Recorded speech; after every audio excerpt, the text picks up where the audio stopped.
Ladies and gentlemen, welcome to another edition of How Did This Get Booked? I, of course, am your host, Jake Manning, and I'm a veteran of the professional wrestling business for over a decade, and I've held every single job except selling popcorn. I'm joined, as always, by my co-host, Zane Riley, my tag team partner, if you will, for this episode. Yeah. Zane Riley.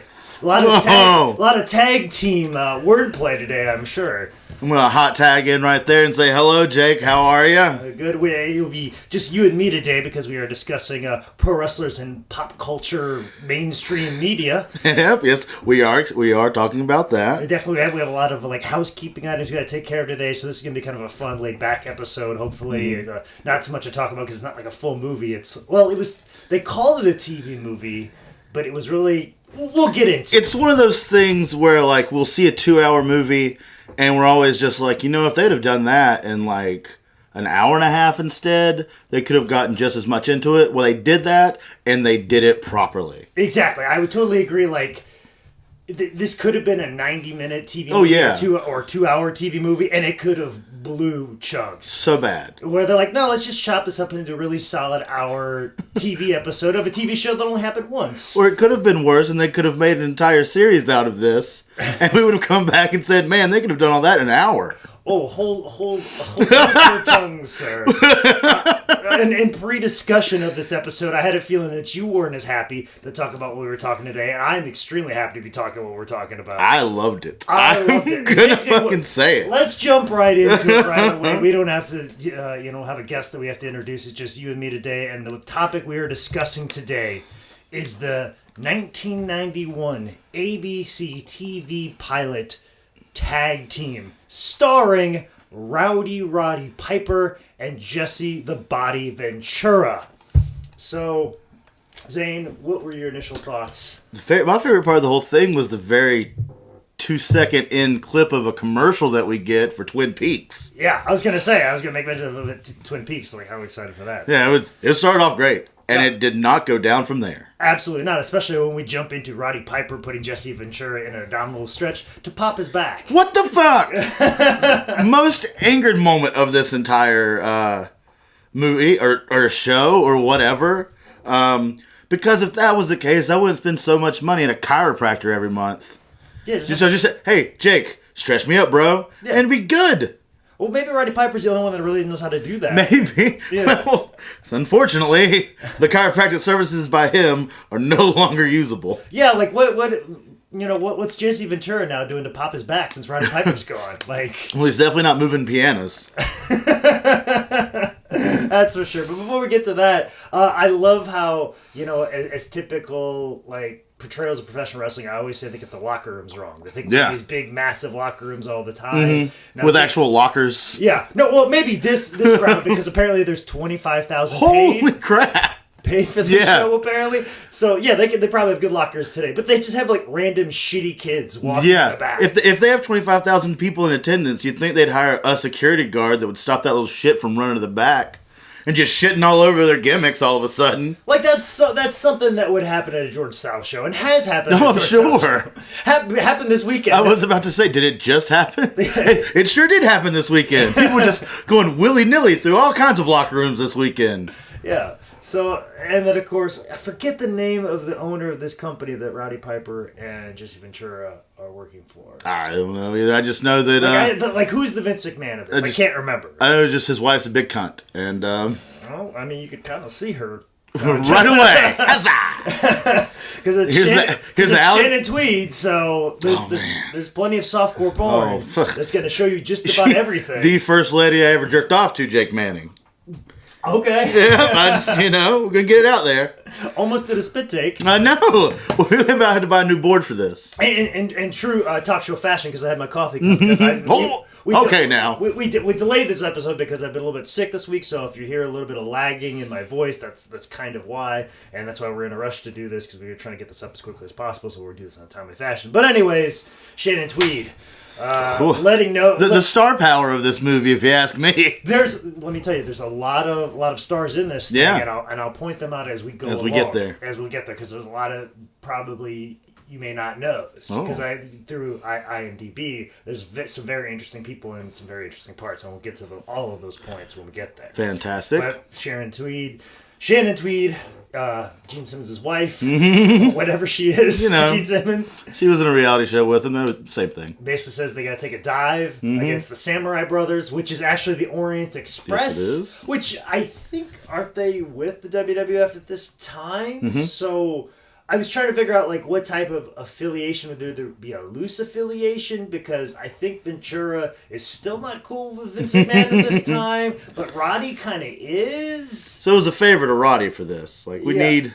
Well, Or maybe it was just one of those... He's not going to say anything, guys. He doesn't even watch NBC. yeah. Well, here's the backstory is basically Jesse had this deal in place, and he's like, well, why don't we bring Piper on board? Like, he was just supposed to be just Jesse. What a shitty tag team of just Jesse Ventura.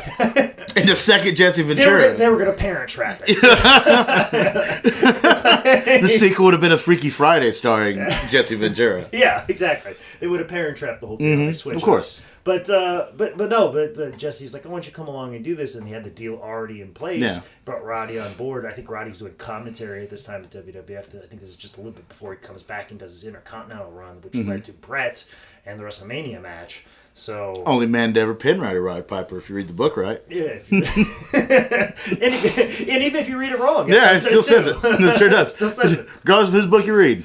But this match with the Samurai Brothers, I guess that's pretty well choreographed. Yeah, it was awesome. Yeah, Minus the random, like, out of place eye rakes, but everything else was kick ass. That was fantastic wrestling. Yeah, it didn't suffer like in like them re-editing the thing and turning it to crap. Like no, it was put together well. The nice flow through story. And what a good emotion to it all. Yeah. Like, it's sad that the best wrestling we've ever talked about on this podcast was in a TV movie. Yeah, I'll hold this match up against any match that we've discussed on this podcast. Of For course. sure. This is far better. What I don't know if they ever said their name. I know they were formerly the Lizard Brothers, Yeah. but I don't remember if they said Jesse and Roddy's team name in this. They were. Gosh, I just kind of kept on Roddy and it was Rick. It was The Tricky Rick McDonald, Yep, and- which I felt like was kind of a shot at Ric Flair, because if you remember the book, They call he him always called Tricky Tricky Rick in his book. Ventura was something Youngblood.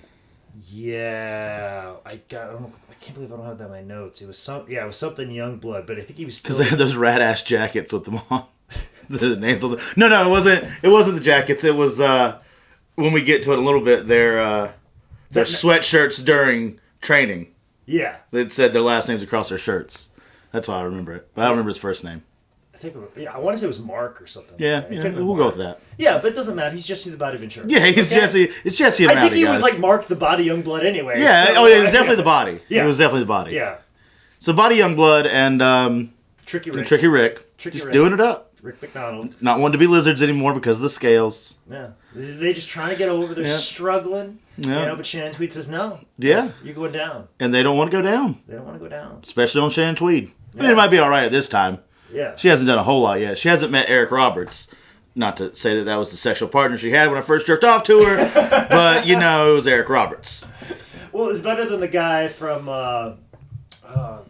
Ted McKinley, I think his name was. The guy who was in Airplane. Yeah. And the Pamela Anderson movie. Also in the kind of Yep. the same, Raw Justice, I believe You it know, was. something like that. Kind of the same vein of the Shannon Tweed releases. Listen, I lived in the country. I didn't have full access. That's all I got. to Some all of this that. was scrambled, all right? I had to read this in the trades. I had none of that. I had to wait till I go to like a Suncoast movie and buy it. I had to switch the covers with another cassette. Yeah, and hopefully the clerk was cool that a 12-year-old was buying, Raw Justice with Pamela Anderson. He just thought it was a wrestling pay-per-view. Yeah, exactly.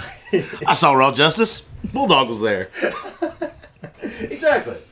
But I love when they finally get fired and they go back to their apartment, because it is classically late 80s, early 90s trope Yeah. where the hero or the villain is in this warehouse apartment where you have to take like a With really an odd weird, freight elevator. odd freight. Like, where are these apartments at? Like, I would love to live in something like that now. The transition is so odd, like, from not taking the dive and getting fired, which, fuck old guy for believing his wife just out of nowhere. They're going to sexually assault this lady.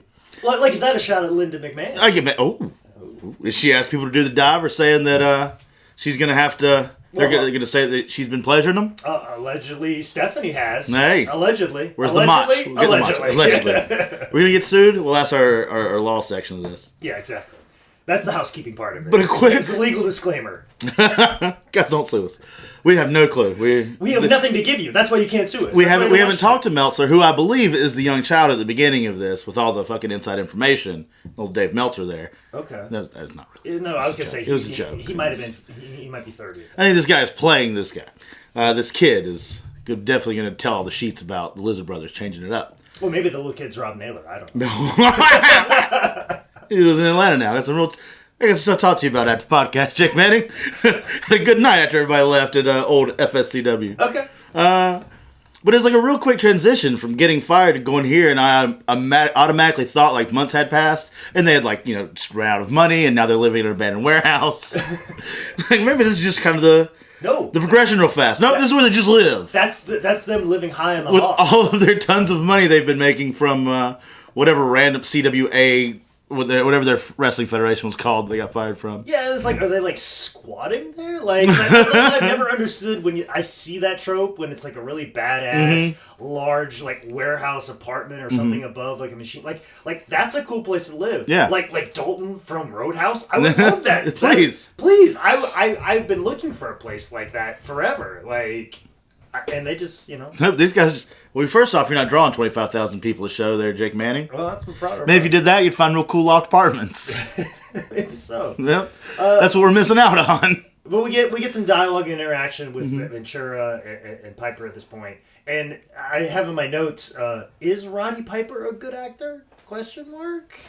No, he's not. People talk You just love him so much. It doesn't matter what he does. I feel like he was good in They Live, and just about everything else that I've ever seen him in, I'm just like, I don't really... Yeah. I don't buy it. I don't buy it. But I do buy Jesse Ventura's acting. Oh, of course. Like, I don't know. Maybe I'm just partial to because that's you, and then... Yeah, like if they were going to do a remake of this... And starring us. I'm definitely Ventura. Oh, yeah. And I'm Tricky Rick. Yeah, and you're... I'm Tricky Rick! And you're 1991 Roddy Piper, who...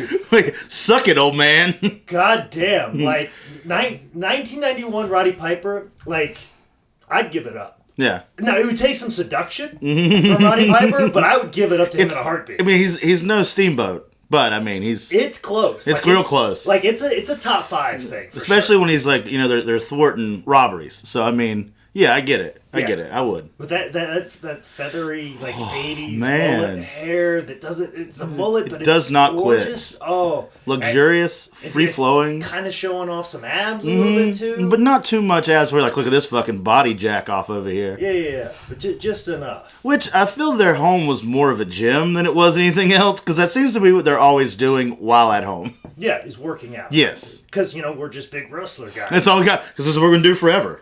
Because that's all we do is just work out. Yeah, that's all I do. Clearly. Noticeably. Yeah. But then I liked a little bit about the piano, moving the piano. Yeah, his back goes out again. Good callback. Great callback. Never comes back, though. I was hoping for a good one later on. Yeah. Like I need right there at the end.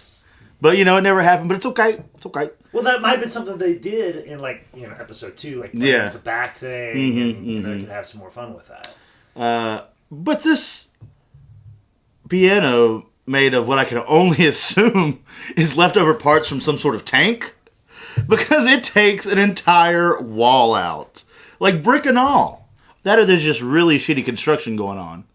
Yeah, that is true, because you think about, it only rolled, maybe... Like a flight of stairs, 10 stairs. Yeah, tops. 10 stairs. It had enough and it wasn't even all the way to the top, so a mid, so about, to knock out a wall made of brick, yeah. But when it hits concrete... Makes a car explode. The truck blew up. What kind of piano did this person buy? Yeah, and the thing is, you think about, filming stuff, that had to have taken a couple of days to film. Yeah. For that one bit, one joke, and a tagline of, Rick, I think we body slammed the truck. Which no one uses that double body slam as a finisher, and it's pretty cool move. Yeah. And I guess what we're going to start using now. Yeah. Well, not that we ever win, but that's a good falsie. It's a good falsie. Good old body slam. Yeah, it's something to do in the heat. That's You something know. we can do. We'll do that Space Monkey here in a couple weeks. Coming for you, Cabana and Space Monkey and Cabana who won't take that move. But yeah, I was like, when I saw that, I'm like, there must be a great budget for this TV show. Like, I was kind of impressed. And like, you can only get that wall break once. Yeah. Yeah. Or it's a whole other day to redo that, even if it's not like real brick. Oh yeah, if you're gonna get one for a safety, like that's a half a day or a whole day just for that one couple of seconds for that one bit. Yeah, that's not even the entire bit. That's shot at like 9 a.m. and then they have to go shoot other shit so that guy can go back and rebuild that wall. Yeah, and have to be shot at like 5 o'clock before the sun goes down, just so we can keep continuity here. Yeah, I mean that's a thing. Like that's a to-do. There's a budget for that wall budget. One piano drop. They probably had one take on the explosion though. Oh yeah, you can't blow up too many trucks. We're not just trucks don't grow on trees, and where I assume some sort of outskirts of New York area. Yeah, wherever or shitty Philly kind of place. Yeah, I could buy Philly. Yeah, I could buy Philly. But after that, they discuss about opening up a wrestling school. But then they're like, "No, we're jobbers. That's not going to work." Yeah, come on, no one's going to believe that. And who can run a successful wrestling school and be a jobber? Like all of them? Yes. This is the perfect time to cut to that commercial we should have of the High Spots Training School with George South. Yeah. So we go from that discussion to probably the oddest line in the entire series, which is, "Hey, do you want to work with women?" Are we going to be hookers? Which would have been a completely better movie. We would have gone, instead of a mashup between wrestling and Police Academy, to like wrestling and Pretty Woman. Oh, no. See, they were saving that little nugget, I guarantee, for like episode 4. Yeah. Where they go undercover and dress up that'd be a good drag. one. Yeah. I guarantee you. Yeah, or something fucked up happens at the end of season 1 and they have to get new jobs. And season 2 opens up with them already in drag and like either successfully doing or botching like an investigation, and it turns out they just went, instead of from the police department, they just went to like DEA or something. And now the whole season 2 is them as a different form of police. Yeah. But yeah, there definitely would have been a time that you would have put in 1991 Roddy Piper in drag. Yeah. Oh. Real bad black curly, like long hair, looking like a Gina Davis almost. But and just League of Their Own Gina Davis. And Jesse would have kept the mustache too. Of course. Yeah. Come on. That would have been a shot. It would have been him from the backside, and they would have had a little shot of his butt panned up, and then somebody spin him around, and he'd be like, "What are you doing? I ain't got time to bleed." You know, so something like that. or even better, it depends on how tongue-in-cheek we got in episode 2 and 3. Yeah. This would be 2 hot chicks walking, and then like one of the hot chicks would sneeze and they'd come back up. It would be full-on face Jesse. Oh yeah. And it turns out they somehow shove their big bodies into small skin suits. Yeah, and this is the rip-off moment. They would use the body double to trick us out as the audience. Yeah, this is how that works. That would totally happen. Yep. So that's what they were saving that for, because they had to do a self-defense class. What a great build-up to, but they went and did self-defense instead. Which, speaking of the self-defense instructor, that's actually Mimi from the Drew Carey Show. Sure is. If you didn't know that, so she was working television even back then. What a great scene, though. Yeah. Where she's like, men are trash. These men are worthless. Listen, after last week, I think, everybody kind of agree with that. We're on. All the shit going on in Hollywood right now, little you know, talking about the Weinstein Company already. Yeah, already talking about Weinstein, a little boy Cam Newton, who may or may not be born at this time yet. This might have been his first introduction to women. And he's like, well, fuck this bitch. Yeah. If she thinks I'm trash, that bitch ain't never going to learn routes. Yeah. So... But then they get dejected, and they're in the grocery store buying cookies and grapes. Of all of the things to buy, like, ass ton of cookies and what looked like shitty Kool-Aid. Listen, jacked 1991 Roddy Piper is not eating cookies. He might be breaking them up and smelling them like Ultimate Warrior, but other than that, he's not consuming them. Yeah, for those of you who don't know, Ultimate Warrior used to take cookies and then smash them together, like ground them up, and then smell them and throw them away because he couldn't eat them. That would be his dessert. That would be his dessert. But just takes a whole crate of grapes. Like, I'm gonna eat half of them here. Don't have to pay for all of them. You know what? Jesse's making some true choices. Yeah, like he's going organic before that was a thing, going clean. But also too with his character, he's like, okay, my character has a bad back. Mm-hmm. he likes grapes. You know what I'm saying? Like these Love French jackets. Yeah. Like, to work more on the Youngblood name. Yes. So I'm definitely going to make some choices on what my character is about and who he is and the choices he makes in real life. So like he had researched what his character was about. They were like, Jesse, just pick up some chips or something like that. No, I don't. Oh, Youngblood. The body Youngblood is not going to pick up chips. No. Is this a chip body? No. This is a grapes at best body. All right. And then back to Roddy's acting. Because there's a line reading, and I should have rewatched it because it said read it like Piper in my notes. But like, I got to figure out what that is. I'm trying to figure out what that is. Couple seconds of silence to get in the mood. Yeah, because he was like, "You're going to leave her alone, or else I'm going to separate your head from your body." Yours is a tad bit creepier. Yeah, but that's how Roddy acts like in a movie. Like, he sounds like a granny that would be on like Bobby's World. Hey, oh, don't you know? Yeah, he does it. Don't you know? He's a super don't you know guy, which throws him like Wisconsin, but he's always from like they introduce him from Scotland or like. When they talk about it early in when he's introduced him to wrestle. Yeah. But then he's like, he gets you a good Wisconsin, don't you know? Yeah, he does have a don't you know, like North Dakota type of thing going on. You know? Kind of take your head from your body, don't you know? Yeah, we're going to separate your head from your body. This is where they got the idea of that movie Face Off. Little known story. There's little nuggets like that throughout There you go. Everywhere.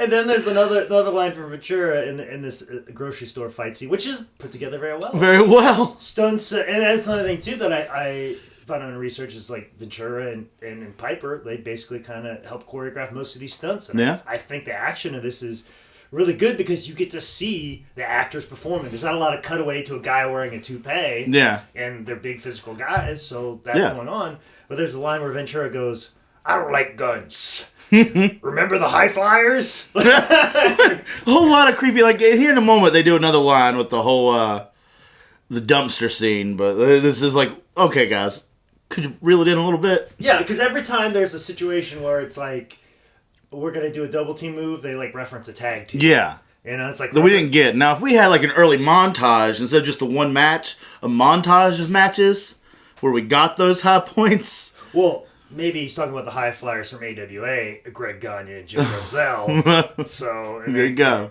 Maybe that's what's going on. But one of the best parts of this is you see a successful use of a double axe handle. Yes. Where he jumps off the top of that shelving and onto the guy. Mm-hmm. You see some moves that never get used proper. This is true. And double axe handle all day. Happens a couple times, really. Mm-hmm. Devastating in this time. Yeah. Great fight scene. Put away. They're all sort of like, hey, we should be cops.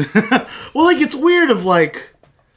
So, the guy holding up the actual register is the only guy in the gang that doesn't have a gun. He had a baseball bat. Yeah, that's right. And then, like, the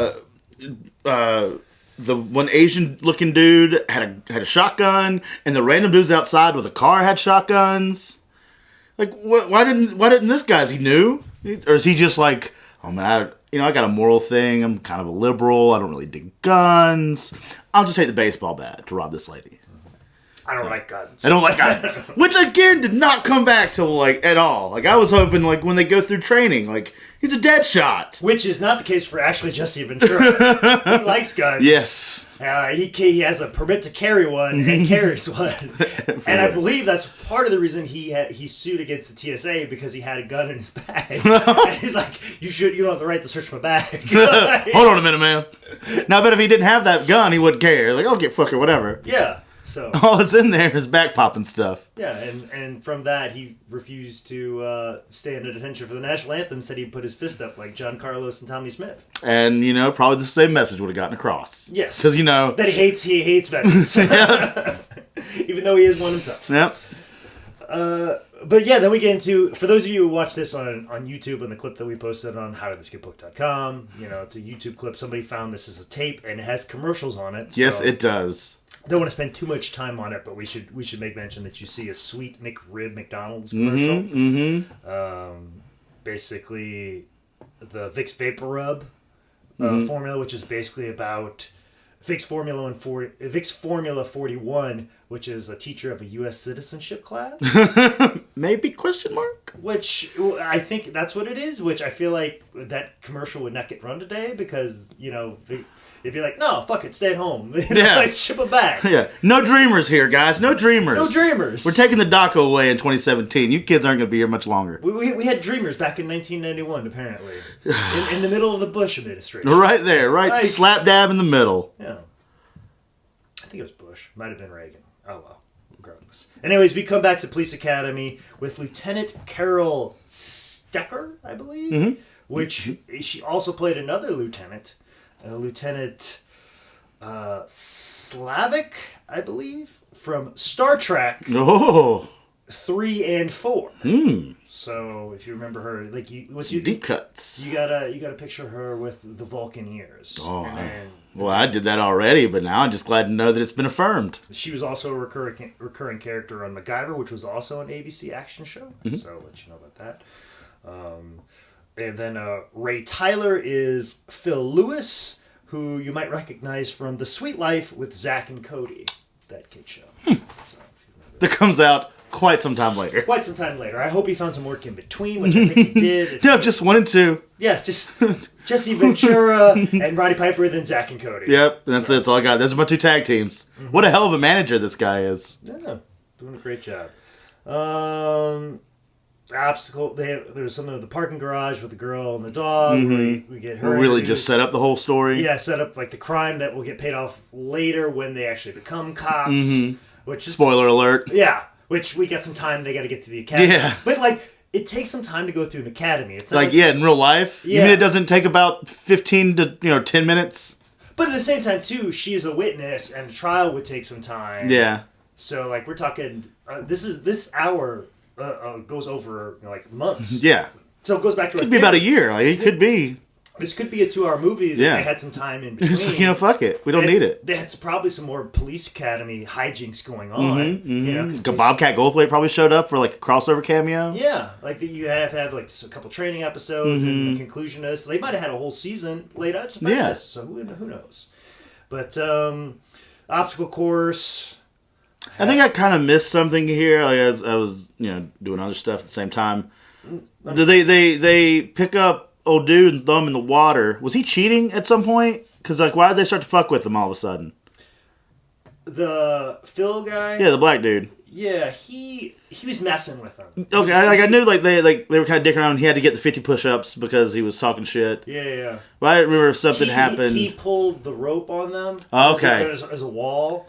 Gotcha. So he pulled the rope on them, so they didn't have any rope to get over. So that's when they had to man it up. They go, remember the Rockers aerial attack, and then they did the flip over the top. And then okay, there we go. And then they threw him in the water. So, and of course, Ventura's got to show off how good he is at obstacle course because he's a Navy SEAL. Yeah, and that which he had to also say later. Yeah, which is his explanation as to why he's good with that gun that he doesn't like. Exactly.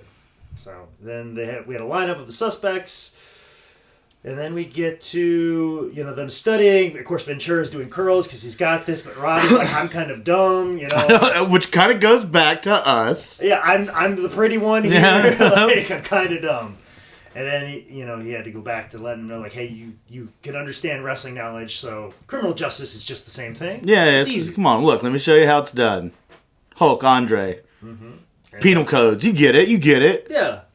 Title changes for Leroy McGurk is the same thing as knowing, the Miranda rights. Exactly. Same exact thing. First day on the job, find out it's Captain Stecker now.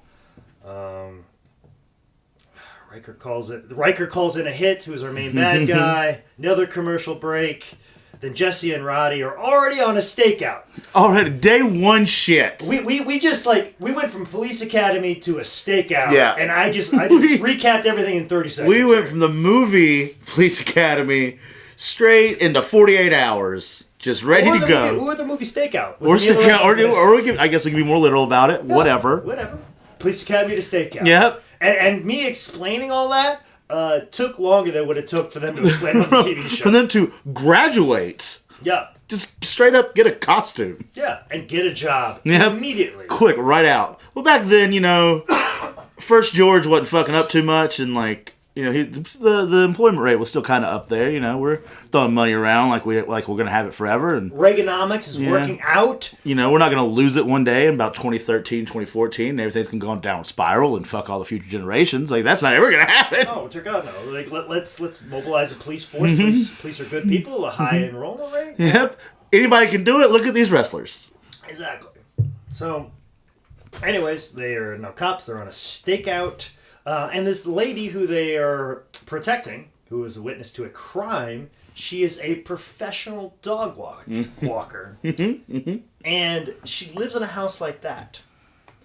Well, back then they're giving everybody home loans. I get... How much do you make a day? About $13. How about we pre-approve you for a $500,000 house? Yeah, that's like, I think there's a lot, like the stunts are crafted so well, but there's certain numbers that are ridiculous. Like the bad guys are trying to get to him and they're like, is this for sure her address? And like, I think Riker, the main bad guy, goes, it cost me $10,000 to find that address. You can just pick up a phone book. Yeah, like we're in the era of phone books. Yeah. This would have been about the time where like a supervillain would have held the world up for $1 million. Yeah. Like, oh shit, $1 million? Yeah, like it's really, and also that lady, she is from you might remember her from Ghostbusters. Okay. In the beginning, where Dr. Venkman is doing the ESP test with the cards. And he kept zapping the guy. She gets it all right. And she got it all right, even though she got all the cards wrong. And he got all the cards right. Yeah. So, but that is that girl. Yeah. In the beginning. Of okay. So how the mighty have risen. Yes. So, what you know about that? Also, too, we get this really awesome tassel jacket. So fucking cool. And Jesse is like running around and doing fights. He's like, shouldn't that hinder you? But like wearing like a belly shirt almost. Yeah. Like his outfit choices, a little ridiculous. I think they had outfits for him. He's like, nope, I got some stuff from home. Well, in the movie that we did, he wore the same. He wore the same jacket. Like it's like they watched an episode of Tag Team and then they wrote his biopic. Yeah. Like, well, I mean, basically, Tag Team was his biopic. Yeah. This is the sequel to that. Which it's the prequel actually. Yeah, because I guess since you're this right. got You're right. canceled Yeah. was why he became governor. And Jesse even said in an interview that if this show would have took off, he wouldn't have become governor of Minnesota because he wouldn't have went back to Minnesota and been like, I fucked up my life. Yeah. Well, now what am I gonna do? I'll get into government. Yeah, it's natural progression. Natural transition. So. But anyways, they lose the witness. Ventura and Roddy get suspended. Also, too, the one henchman, the bigger one with a mustache, he actually played Raza in Teenage Mutant Ninja Turtles 2. The big, like, mutated... Okay. Raja, I think it was the name. Yeah. Where like, Shredder was like, I want a mutant of my own. Yeah, was he the snapping turtle thing? No. He was like, he's a baby. He was like a... Gosh, he was the furry one because he had two of them. Yeah. Toka and Raza. Okay. Yeah, he was Raza. Okay. He was also Lord Zod from the Power Rangers. Well then. And he's also done stunts in Iron Man, Avatar, and X-Men First Class. And he's also the current stunt coordinator on the new Star Wars Han Solo movie that they're making. His name is Mark Ginther. If you're listening, Mark, call in and tell us how to say your name proper. He's been probably the most accomplished person in the movie, much like when we did WrestleMania, the stunt coordinator was also the most accomplished person in the movie. So, but moving on, Ventura worried about bureaucracy.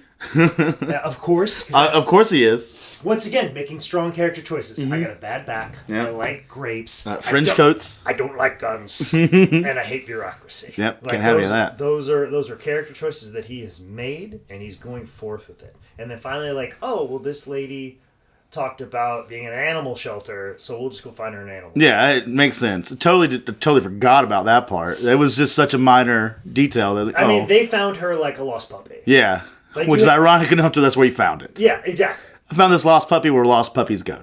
Yeah, like, it's like the whole police force, they can't figure that out. But these two, we're just looking the same place where you would look for a lost puppy. Also, where Piper suggests they become ranch hands, which could have been a way cooler movie prequel to Brokeback Mountain.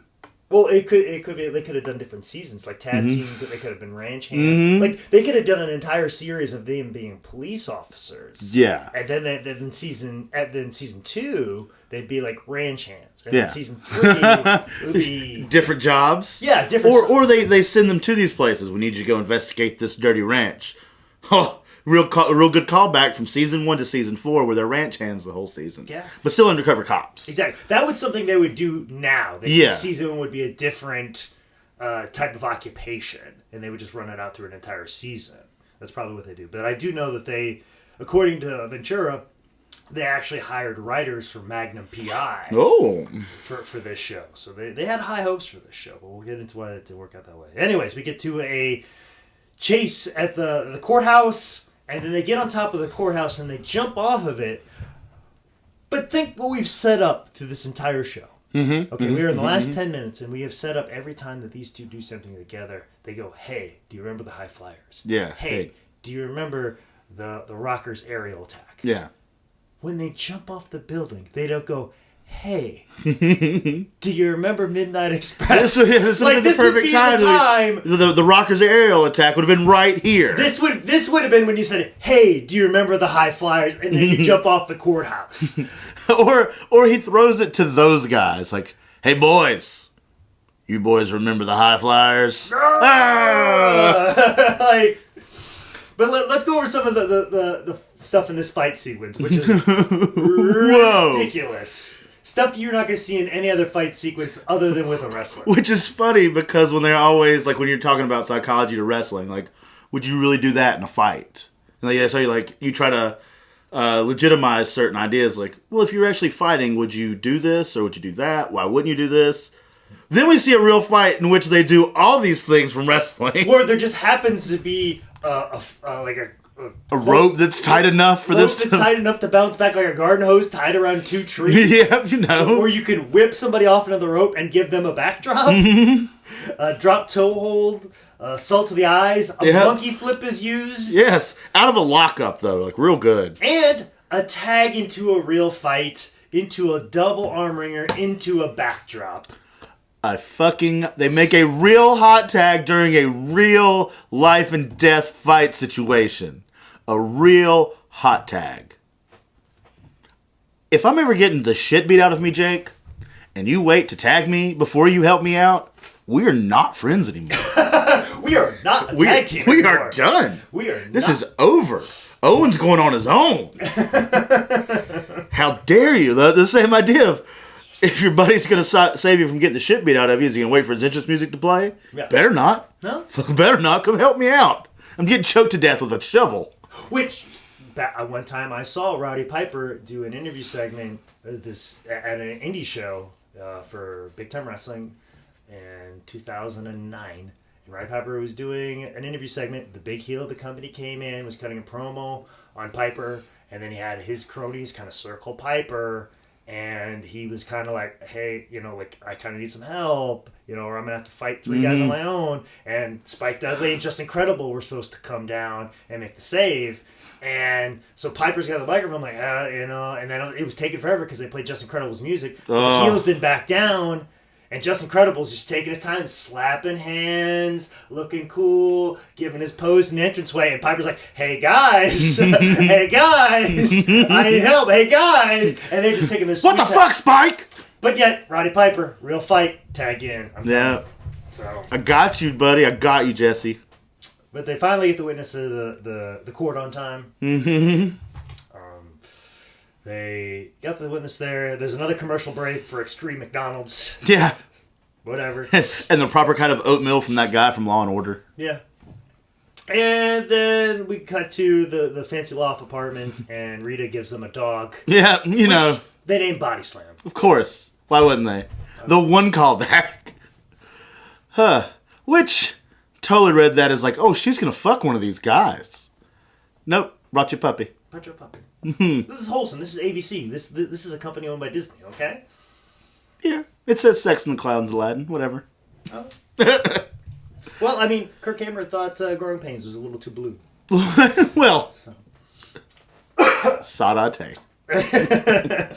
All right, now we'll get more into some of the information. Let's go. This was fantastic. Yeah, I agree. This was a fantastic movie with fantastic wrestling. Yeah, like I don't know if this was supposed to be a hour-long cop show. I think it was, because I think that's kind of like a lot of Hunter, Magnum PI. A lot of those were an hour. A-Team. I think that's kind of the vibe they were going for. Was an hour-long cop show with wrestlers. Yeah. And that was kind of the idea of this whole thing. I think this was executed properly. Yeah. I would have loved to see more of this. Just take all of the cop show tropes of that time and plug it in. It's like, I'll say this. This pilot of Tag Team holds up better than probably all the episodes of A-Team. I'll take it. Because I've watched some episodes of A-Team in the last couple months, and I'm like, this does not hold up at all. This is horseshit. No wonder why I liked this when I was 8, because when I turned 10, thank God it was canceled, because I would have been like, this is bullshit. Because I was fucking stupid. Yeah. Like, as a kid, A-Team sounds great, and it's fun because you get these low-angle shots of the guys being thrown over cars, and then Mr. T says something, and then that's it. Like, Mr. T, pity the fool. Helicopters, explosions, end credits. Dun, dun, dun, dun, dun. Like, I love it when a plan comes together. Yeah, and then that's it. But, like, I feel like this was... I'm pretty happy with this. Yeah, this was... And I'm kind of upset that we didn't get more of this. Yeah, for sure. I'm happy that we have Jesse Ventura political career. Yeah, as we've learned from other episodes. For me to gush over, Sploosh. Yeah, it's a representation of a wonderful American. God bless him. God bless him. But like I said before, Jesse had the deal. It was a guaranteed deal for a 13-episode run with Coralco Pictures and Disney co-producing the show. But I got caught up in a lawsuit. And basically, the program was put on the back burner because of that. So you're saying there's still a chance?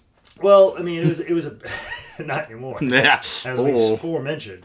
So then they filmed this pilot, and so they filmed the pilot. The lawsuit happens.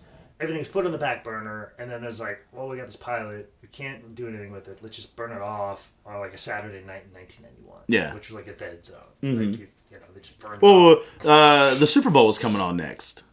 Not next. Or tomorrow night. The next night. The next night. Super Bowl 25? It would have been the one with the Buffalo Bills and the Giants. Yeah. So that was one of the commercials we saw.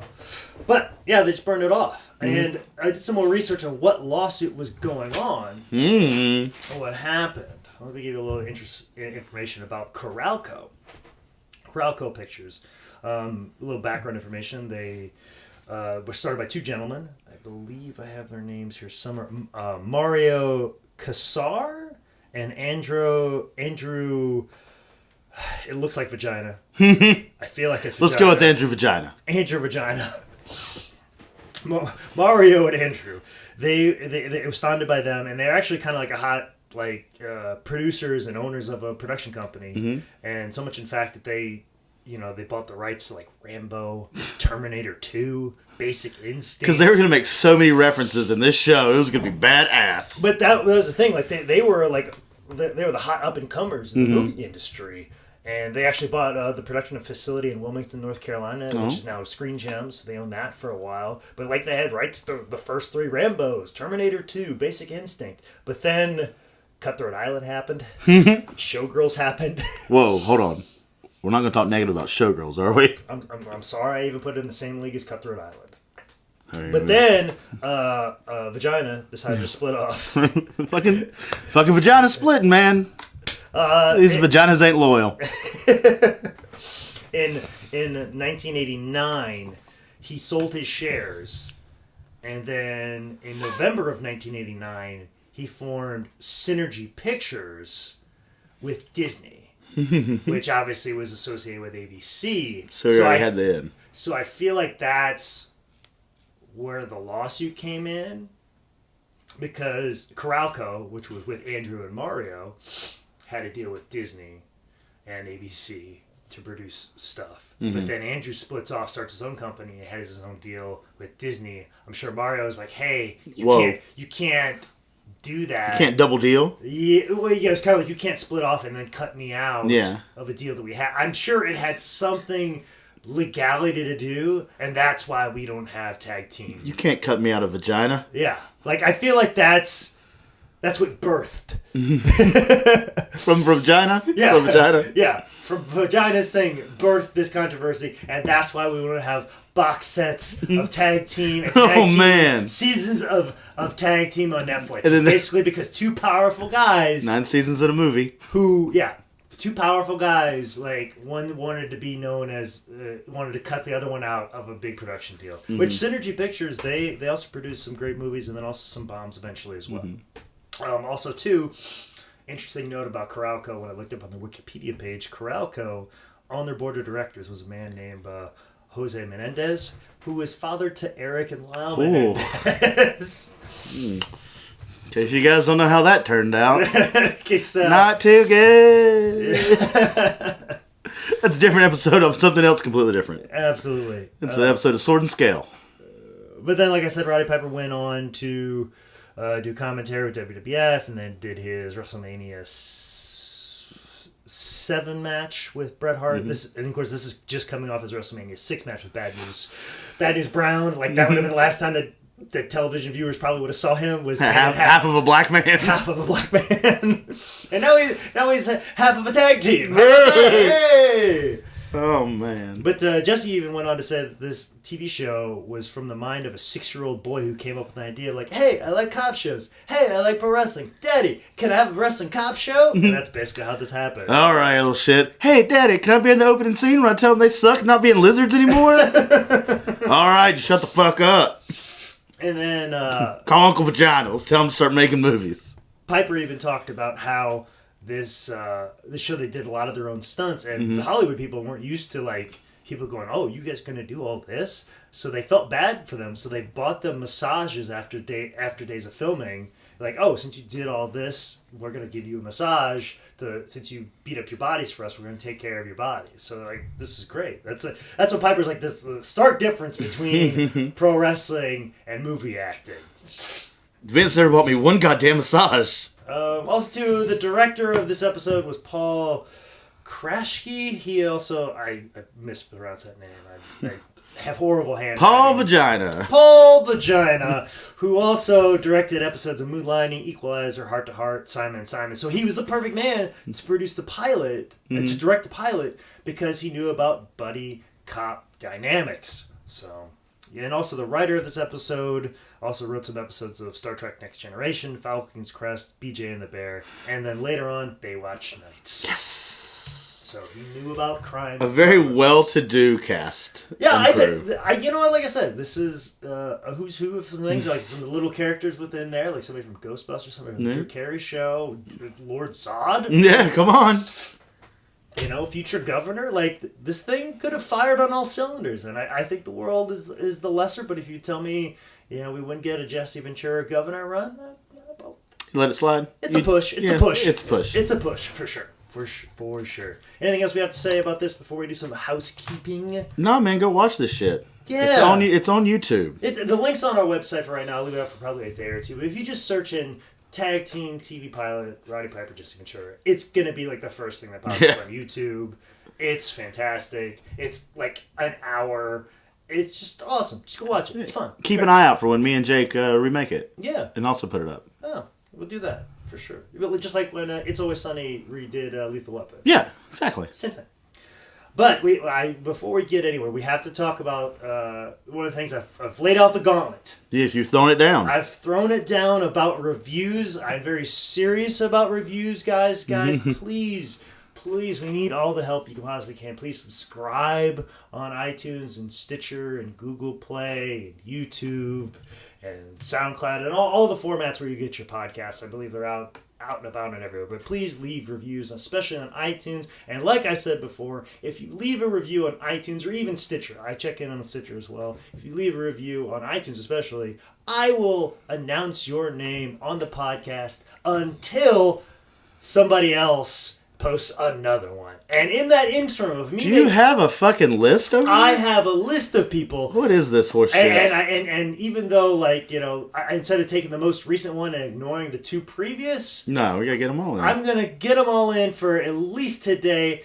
And then the last one will be set until the next review comes in. That's Okay. how we will do this for reviews. All right. I must give a big thank you to G.D. Keen for leaving a review on iTunes. I appreciate that very much. Then Normal Dennis. Normal Dennis, he said he was going to do it on the podcast. He is a man of his word. He wrote a review and he posted on iTunes. So thank you so much, Normal Dennis. Make sure you check out his episodes. Yeah. WWF Great White North in Your House. And also to I Like to Hurt People, which I thought was a very good episode as well. So. Do we have their reviews? Because I feel that the content of these reviews is quite ridiculous. You felt like the content of No, like I feel like I haven't read. I don't know. I haven't read. They're good reviews. I figured it'd be like, what do we say? Fuck whoever. You should leave a review that just says fuck whoever. I think Dennis put fuck Evan Pitfield in. Okay, good. Extra brownie points if you do. Yeah, I didn't know he left like an actual review and then fuck. I think he left an actual review and then fuck Evan Pitfield. Okay. I was hoping it was just review, Normal Dennis, fuck Evan Pitfield. I might be making that up. I'm a bit delirious right now because I'm sick. No problem. But I feel like Normal Dennis did shit on Evan. Good. But I'll give him the benefit of the doubt. Burger. And then, of course, the review that we will be reading weeks upon end until somebody else posts another review is Ryan from Digital Men Podcast. Ooh. See, here's the caveat. If you have a podcast yourself, you don't feel like it's getting enough listens, and you know what, I know people get weirded out, like, oh, you're plugging somebody else's show, or somebody's trying to work in a shameless plug. Like I just watched the Chris Gethard show on Fusion or whatever channel it's on, and he has his booth where people come in and ask a question, and somebody came in and tried to plug a show, and people were booing on it and shitting on it. No, not here. No, please. How did this get booked? Please. Not here. How did this get booked? We are just trying to get reviews. We're just trying to get eyeballs. I will plug whatever. If you have a comedy show coming up, if you have an improv show, if you have a comedy show coming up that you purposefully did not book me on, but still wanted it talked about, here's where you do it. Leave it in the review or in the title of your review or however you do it. I will mention it here. I do not care. Which is sad that I have lower morals and standards than the guy who produced a show called Career Suicide. Yeah, Just want to press my career is going. But Ryan from Digital Men Podcast, he actually invited us to do his podcast. I was about to say, is this one of the, are we going to start cross-moginating podcasts? He's actually based out here in Charlotte. He wants us to go on. He wants us to talk about maybe the pro wrestling album that WWF put out, or the Macho Man rap album. So, either one, both. Yeah. Doubleheader. But Ryan from Digital Men Podcast, we will mention your name as the person who left a review until somebody else leaves a review. So if you have a podcast and it's in the description of your name, I will plug it. So Ryan, Digital Men Podcast, you will continue to be mentioned here until somebody else boots you off. Until Evan Pitfield says, no, fuck you, Normal Dennis. Yeah, exactly. 5 stars. Until we come back around again. So, also, we had a Twitter correction. Ooh, fuck us. Like I said, we have a lot of business to take care of today before we wrap up. When did people start listening? I know. I got like 2 or 3 like, hey man, listen to your podcast. It's really good this weekend. In Miami. Yeah, like, I guess begging people personally. Thanks. Thanks, Dave of FSCW. Yes, thank you, Dave. But Craig, Groff Folsom, at Craig Grossum, I believe is his Twitter handle. How is your Twitter handle harder to pronounce than your name? It's Craig Grossum. Okay, I'll go with Grossum. Hey, why don't you correct us on that one too, Craig? Yeah, but his correction was was more of an explanation on the Velvet Sky Release the Pigeons Taz thing that I was completely oblivious to. I had no idea what that was. He said it was because of John Woo. Films, like everything slows down, and then the pigeons. So in that moment when they're entering the ring, it's like everything slows down. And I hope that's not the case, and that's just a very good fan theory. I could see that happening with TNA because I feel like there was a lot of like inside jokes that they just put out there. Yeah, that's why sometimes if you just check into TNA, you're like, I don't understand what's going on. Yeah, because it's almost too inside baseball that you're like, this is too inside baseball. That's why they needed those recap trailers at the beginning of the episode, just so you know what the fuck is going on. That's why, luckily, Crystal, she's like, okay, I'm supposed to hate Dixie Carter. That's all I need to know. That's okay, cool. That's all I need to know. Thanks. But before we get out of here, you got any dates you got to plug? This will come out tomorrow. Tomorrow, we're forever prepared. Calendar. That's in October for some reason. Wait, what? Oh, for some reason my calendar's in October 2018. I have no idea why. Yeah. I'll say that's just for October, and then I had nothing. This weekend I'll be in Las Vegas for the wedding of the amazing and incomparable Bob Keller of South Carolina. He also does a couple podcasts, one being Preaching the Truth with John Schuyler. Let's not plug them, okay? Because they have a review. I'll get on Bob. We have to stick with Ryan from Digital Men Podcast. Don't worry, I'll make Bob leave a review. He talks to me about our show sometimes. Okay, well, tell him to leave a review. It's usually complaints, so I'm just going to tell him to shut the fuck up. It's complaints? Well, it's more like, the sounds in there is kind of weird, Bubba, because I'm old and I can't hear right, and it sounds kind of weird. What do you mean weird? I put up, like, foam all over this room. There's foam everywhere. And then would be the premiere of season 12, I believe, of Premier Wrestling Federation in Hubert, North Carolina, at Steve Carino's Wrestling Federation, October 20th. Okay.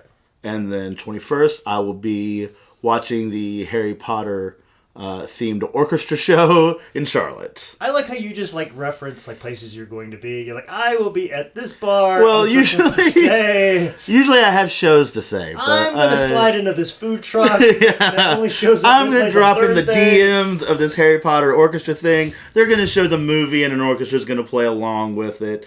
No big whoop. I'm cultured. I'm going to log into HBO Go at this coffee house on Wednesday. I've been on xnxx.com all day. My palms are hairy, knees weak, mom's spaghetti. Yeah. What about you, Jake? I got a lot. It's going to make your head spin a little bit. Get ready. Obviously, the Grassroots Pro this Friday. Doing a weird-ass taping in Atlanta this Sunday. But I should let you know that October 21st, PWX, please show up for that. Also, too, October 22nd, Monstrous Comedy will be holding a show at Petra's, which is actually Nick Alexander, who's been a friend of the show. It's his last comedy show in Charlotte. What time is that? I'll add that to my calendar. It's at night. Okay. At night o'clock. 7 or 8. At night PM. Probably 7 or 8. I would imagine. I think it is a night show. Not a early night show. I'm sorry. Some would call it afternoon show. Just look up Monstrous Comedy on Just Twitter. Just fucking go. At Monstrous Comedy on Twitter. Show up after brunch. You'll be safe. Yeah. Well, it's right around the corner from Peculiar Rabbit. It's at Petra's. So, anyways. But October 22nd is that one. Then October 28th, I will be in Clive, Iowa, which is the Des Moines area for Wrestling Revolver. And then flying down for Fest Wrestling October 29th. Then November 3rd, I will be wrestling for Northeast Wrestling in Waterbury, Connecticut. November 11th, I will be at the Comedy Zone in Lake Norman. And then December 2nd, I will be opening for JJ Jimmy Walker. What? That's dynamite! I believe it's in Salisbury, if I'm not mistaken. Of course it is. It is in the North Carolina area, but I'll be tweeting out some information about that show and passing that flyer around. But I just want to let you guys know, if you want to see me open up for JJ Jimmy Walker here in North Carolina, JJ Dillon, I will be doing that. You were naming all these dates, and I was like, are we not going to film another episode anytime Well, I soon? want to give people more than enough time to buy you. tickets to these things. I don't want to just, like nobody's probably going to be like... I'll see you in Iowa, kid. Yeah, like, that's the thing. Like, they might not be listening till, like, after Fest. For all I know, I want to give Fair enough. More than enough lead time, especially for these local comedy days. Especially for JJ Jimmy Walker, all right? Dynamite. I will be there for sure. But also, too, I should let you know the next episode we will be discussing Halloween Havoc 1991. That's been probably the most requested episode by one person. I was about to say, the only requested episode. The only requested episode. We're finally getting around to it. I told them we would do it around Halloween time, so it's only fitting that we do Halloween Havoc 1991 Chamber of Horrors. We had to keep recording until at least October, so exactly. Here we are. We had to keep it going. So as always, guys, just as a reminder, for any corrections or omissions or mistakes, please tweet me at ManScoutManning or email me at jake@sslshow.com. Make sure you log on to howdidthisgetbooked.com and also to subscribe on iTunes, Google Play, Stitcher, YouTube, SoundCloud, all those things, and be like Ryan from Digital Men Podcast and write a review. As always, this has been another edition of How Did This Get Booked? Woo!